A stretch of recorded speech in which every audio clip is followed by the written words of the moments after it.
Turkey has been defending its anti-terrorism laws during a meeting with EU officials last week. Leaders of the European Union asked member states to grant visa-free travel to Turkish citizens. But they also said Turkey needed to change the way it fights terrorists, such as the outlawed PKK group. Turkey's EU Affairs Minister Volkan Bozkır says that's not possible. Turkey's anti-terror law actually meets European standards, he says. This change to the anti-terror law is not an element of the visa exemption deal. And Dondu Sariisik joins me now from Strasbourg for more on this story. Dondu, you've been talking to Turkey's EU minister earlier.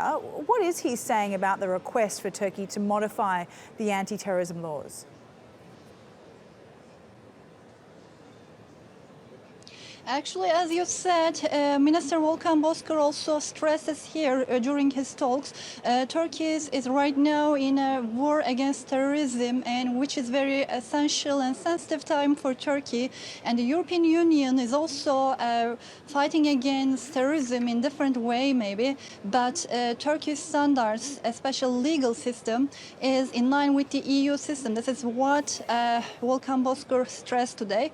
Volkan Bozkır, after his talks in the Parliament, he will continue his talks in the European Council, and he will meet with the Secretary General Jagland, and he will explain his position about the anti-terrorism law and Turkey's expectations, especially in the meanwhile for cooperation against terrorism, because in these days in Europe the only terror threat seems to be Daesh, but Turkey is dealing with not only Daesh but also with the PKK, the KPJ and PYD, which is the branch of the PKK in the Syria. And as a neighbor of the Syria, Turkey has to deal with multiple terror attacks, multiple terror organizations. And during his talks here, Volkan Bozkır explains the situation to both parliamentarians as well as European leaders. Today, he will also hold talks with Dimitris Avramopoulos, who is the Commissioner for the Migration and Humanitarian Relief for the EU Commission.